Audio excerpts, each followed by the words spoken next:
কোনো রকম ব্যালন চাকি ছাড়াই আপনারা কখনো রুটি তৈরি করে দেখেছেন? একেবারে ফুলকো ফুলকো রুটি আপনাদের তৈরি হবে।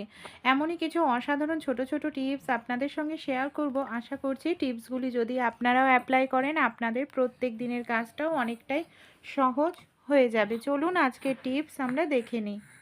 আমাদের এই ধরনের টিফিন কারিগুলো কম বেশি আমরা অনেকেই ব্যবহার করে থাকি। এমনকি দেখা যায় টিফিন কারিতে অনেকটা সময়ের জন্য যদি রেগুলার আমরা খাবার রেখে থাকি, খুব ভালো করে সাবান দিয়ে ধোয়ার পরও না টিফিন কারি থেকে বাজে একটি খাবারের গন্ধ বের হতে থাকে, যেতে চায় না।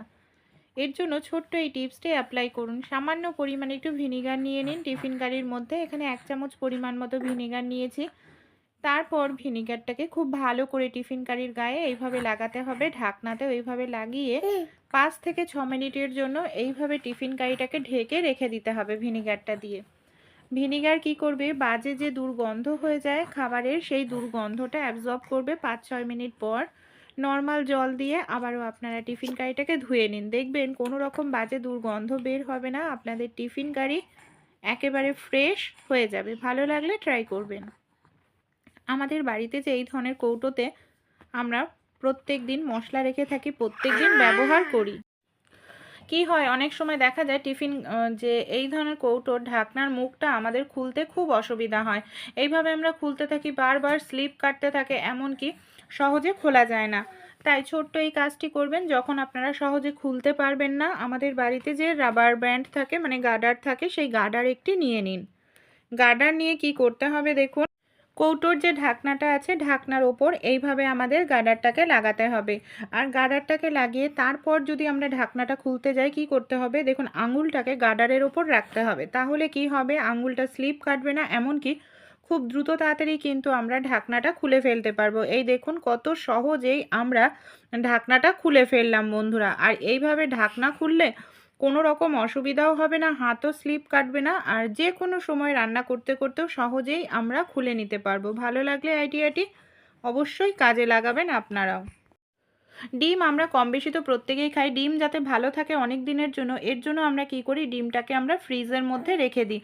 কিন্তু এই যে ফ্রিজ থেকে বের করে এই ডিমটাকে কিন্তু আমরা রান্না করতে পারি না, কারণ ফ্রিজ থেকে বের করে ডিমটা রান্না করতে গেলে, ডিমটা দেখা যায় সেদ্ধ করতে গেলে ডিমটা ফেটে যায়, কারণ ফ্রিজে থাকার কারণে ডিমটা ঠান্ডা হয়ে যায়। তাই খুব দ্রুত তাড়াতাড়ি কিভাবে ডিমটাকে আমরা নর্মাল টেম্পারেচারের মধ্যে আনতে পারবো, তার জন্য ছোট্ট একটি টিপস আপনাদের সঙ্গে শেয়ার করছি। রান্না বাড়ি করার পর দেখবেন আমাদের বাড়িতে যে গ্যাসের বার্নারটা থাকে, বার্নারটা অনেকক্ষণ গরম থাকে। আমরা ফ্রিজ থেকে বের করার পরে ডিমগুলোকে যদি বার্নারের চারপাশে এইভাবে খুব সুন্দর করে আমরা ছড়িয়ে দিই আর কিছু সময়ের জন্য রেখে দিই, তাহলে দেখবেন খুব দ্রুত তাড়াতাড়ি ডিমগুলো কিন্তু নর্মাল টেম্পারেচারে চলে আসবে। তারপর আমরা যদি ডিমগুলোকে সেদ্ধ করে রান্না করি, তাহলে ডিম সেদ্ধ করতে দিলে আর ডিমগুলো কিন্তু ফাটবে না। তাই তাড়াহুড়োর সময় এই ছোট্ট টিপসটি অ্যাপ্লাই করবেন, খুব দ্রুত তাড়াতাড়ি ডিমকে টেম্পারেচারে বাড়াতে পারবেন। আমাদের বাড়িতে যে গ্রেটার থাকে, অনেক সময় দেখা যায় গ্রেটারগুলো অনেক দিন ব্যবহার করতে করতে নোংরাও হয়ে যায়, গ্রেটারের ধারও চলে যায়।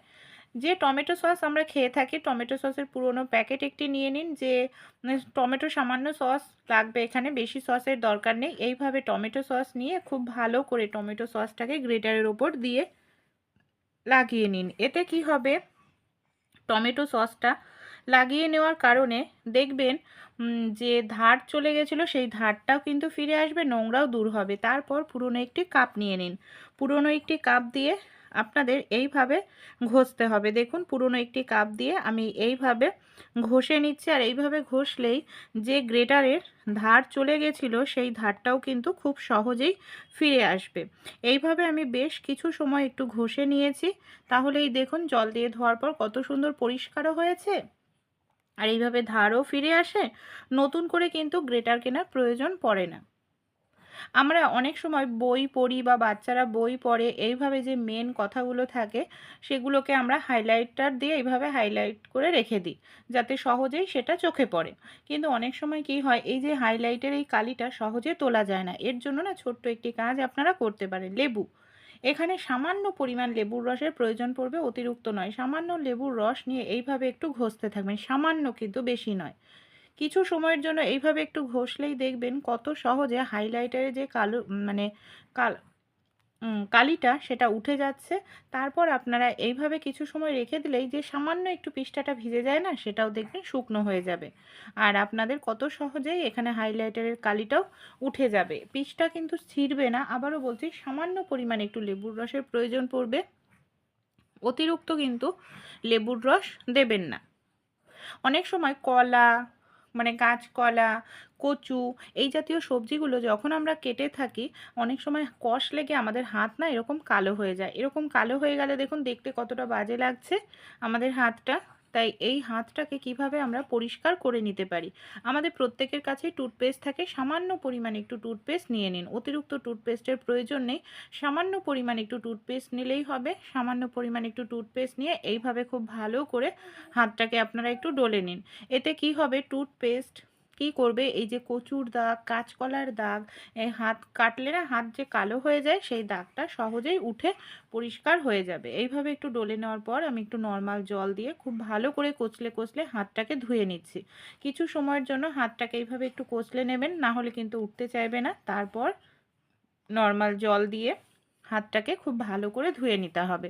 তাহলেই দেখুন কত সুন্দরভাবে এখানে আমার যে সবজির দাগটা, মানে কাঁচকলা কচুর দাগটা, সেটা উঠে পরিষ্কার হয়ে গেল। ভালো লাগলে ট্রাই করবেন। অনেক সময় টমেটো বা এই জাতীয় সবজিগুলো আমরা যাদের টাটকা থাকে পলিথিনের মধ্যে ভরে ফ্রিজে রেখে দিই, কিন্তু পলিথিনের মধ্যে ভরে রাখলে ফ্রিজে বেশি দিন ভালো থাকে না, ভেতর থেকে পচে যায়, এমনকি সবজি মানে টমেটোটা নষ্ট হয়ে যায়। আর পলিথিনে দেখবেন ফ্রিজের মধ্যে রাখলে কিন্তু মানে টমেটো জাতীয় সবজিটা টাটকা থাকে। তাই পলিথিনেও রাখবো কিন্তু পচবে না। এর জন্য কি করতে হবে, এখানে আমি নিয়ে নিয়েছি একটি কাঁটা চামচ।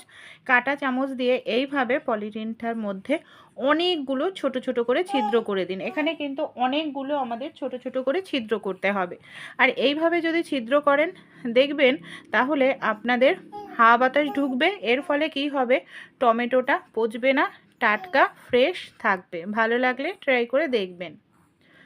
আমাদের বাড়িতে যে এই ধরনের থালা বাসনগুলো থাকে না, অনেক সময় কি হয়, এই ধরনের থালা বাসন খুব সুন্দর করে আমরা পরিষ্কার করি মেজে ঘষে।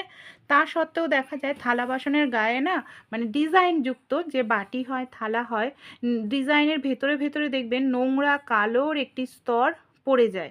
এটা কিন্তু নর্মালভাবে মাজা ঘষা করলেও কোনো দিন পরিষ্কার হয় না। যত বাসন পুরনো হয় ধীরে ধীরে দেখবেন দাগটা আরও বেশি গাঢ় হতে শুরু করে। তাই আমাদের বাড়িতে যে সেফটি পিন থাকে, যখন আপনারা বসে থাকবেন এই সেফটি পিন দিয়ে এইভাবে যদি বাসনগুলোকে মানে একটু ঘষে নিতে পারেন, দেখবেন ডিজাইনের মধ্যে যে নোংরাটা জমে, সেই নোংরাটা আপনাদের কত সুন্দরভাবে উঠে পরিষ্কার হয়ে যাবে। এই দেখুন, আর এইভাবে ঘষে নিলেই খুব সুন্দর পরিষ্কার হয়ে যায়। বাটির এই ডিজাইনের মধ্যে যে নোংরাটা ছিল দেখুন কত সুন্দরভাবে উঠে পরিষ্কার হয়ে যাচ্ছে। তাই এইভাবে আপনারা পরিষ্কার করে নিতে পারবেন।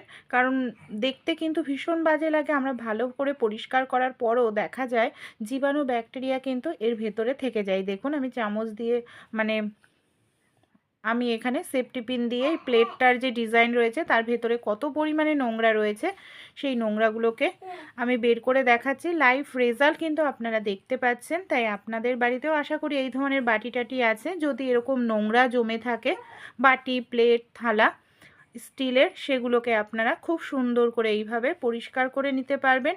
তো শুধু পরিষ্কারই হবে না, বাসন আপনাদের জীবাণুমুক্ত, ব্যাকটেরিয়া মুক্ত হবে। ভালো লাগলে ট্রাই করে দেখবেন। আমাদের বাড়িতে যে এই ধরনের ফুলঝাড়ুগুলো থাকে না, আমরা প্রত্যেক দিন ঘর ঝাড় দিয়ে থাকি, দেখা যায় ফুলঝাড়ুগুলোর এই যে এই ওপরের অংশ থেকে ভাঙতে ভাঙতে একেবারে না ফুলঝাড়ুগুলো সরু হয়ে যায়। আর এইভাবে যদি ভাঙতে থাকে বেশি দিন টেকসই হয় না, দেখা যায় বছরে 5-6টা ফুলঝাড়ুই আমাদের কিনতে লাগে। আর অনেকটাই টাকা খরচা হয় এই ধরনের ফুলঝাড়ুগুলো কিনতে। কিন্তু এখন আপনারা শুধুমাত্র একটি প্লাস্টিকের সাহায্যেই ফুলঝাড়ুটাকে অনেক দিন ইউজ করতে পারবেন। হ্যাঁ, এখানে দেখুন আমি একটি পলিথিন নিয়ে নিয়েছি। পলিথিনটাকে ভাঁজ করে নিতে হবে। সবার প্রথমে এইভাবে আমি ভাঁজ করেও নিচ্ছি। তারপর কি করব, পলিথিনটাকে ভাঁজ করে নেওয়ার পর এইভাবে আমি মানে ফুলঝাড়ুর মধ্যে সামনের দিকটায় জড়িয়ে নিলাম। তারপর এখানে আমি নিয়ে নিচ্ছি একটি আয়রন। গরম একটি আয়রন নিয়ে নিতে হবে। গরম আয়রন দিয়ে আমাদের এইভাবে দেখুন আয়রন করতে হবে। এইভাবে কিছু সময়ের জন্য হালকা, কিন্তু অতিরিক্ত গরম না, হালকা গরম আয়রনটা ধরবেন। একদম প্লাস মানে ফুলঝাড়ুর গায়ে পলিথিনটা লেগে যাবে টাইটভাবে। এর ফলে কি হবে, আপনাদের ফুলঝাড়ুটা আর সহজে ভাঙবে না। অনেক দিন আপনারা ইউজ করতে পারবেন। নতুন নতুন কিছুদিন পর পরই আপনাদের ফুলঝাড়ু কেনার কোনো রকম কিন্তু প্রয়োজন পড়বে না। ভালো লাগলে ট্রাই করবেন। এখানে দেখুন আমি একটি থালা নিয়ে নিয়েছি। এই ধরনের থালা কম বেশি আমাদের প্রত্যেকের বাড়িতেই থাকে। কি করব, থালার মধ্যে সামান্য পরিমাণ এখানে আমি একটু নিয়ে নিচ্ছি রুটি তৈরি করার লেচি আর শুকনো আটা। অনেক সময় কি হয়, হাতের কাছে আমাদের ব্যালন চাকি থাকে না, তাই হাতের কাছে ব্যালন চাকি না থাকলেও খুব সহজেই আপনারা ব্যালন চাকি ছাড়াই কিন্তু রুটি তৈরি করে নিতে পারেন। আরেকটি থালা নিয়ে নিয়েছি, আর অবশ্যই যদি ব্যালন চাকি ছাড়া রুটি তৈরি করতে যান তাহলে আটাটাকে একটু নরম করে মাখবেন। তারপর দেখুন এইভাবে থালার সাহায্যেই আমাদের হালকা করে প্রেসার দিয়ে গোল গোল করে ঘোরাতে লাগবে, আর হাতটা একটু প্রেসার দিতে লাগবে। আর এইভাবেই কিন্তু আমরা খুব সুন্দর রুটি বেলে নিতে পারি। আপনারা যদি আরও বড় রুটি করতে চান, আর একটু এইভাবে চাপ দিয়ে গোল গোল ঘোরাতে থাকবেন হাতটি, আর একটু প্রেসার দেবেন, তাহলেই একদম পারফেক্ট রুটি আপনাদের তৈরি হয়ে যাবে, তাও আবার ব্যালন চাকি ছাড়াই। এই দেখুন আমি রুটিটা আপনাদের তৈরি করে দেখাচ্ছি, কত সুন্দর আর কতটা বড় ব্যালন চাকি ছাড়াই এখানে আমরা রুটি তৈরি করে নিতে পারলাম। আমাদের বাড়িতে এই ধরনের অনেক জামা প্যান্ট থাকে, দেখা যায় হয়তো বড় হয়ে গেছে বা সেলাই খুলে গেছে। আমাদের বড় হয়ে গেলে এরকম মুড়ে সেলাই করতে লাগে, আর মুড়লে মানে জিনিসটা সেটা আরও বেশি মোটা হয়ে যায়। দেখা যায় আমরা যে সুচ দিয়ে সেলাই করছি, হয়তো হাতের কাছে সেলাই মেশিন নেই, সেই সুচটা মোটা মানে সামনের অংশটা ভোঁতা, আর মোটা জায়গায় সহজে সুচটা দেখা যায় ঢুকতে যাচ্ছে না, বা সুচে জং ধরা, তখনই সমস্যার মধ্যে হয়। আমাদের বাড়িতে যে এই ধরনের পুরনো স্টিলের চা ছাঁকনি থাকে, এখানে স্টিলের চা ছাঁকনি নিতে হবে, প্লাস্টিকের নয়। এই ধরনের স্টিলের চা ছাঁকনির নেটটা মানে ধার থাকে, তার উপর সুচটাকে আপনারা কিছু সময়ের জন্য এইভাবে একটু ঘষে নিন।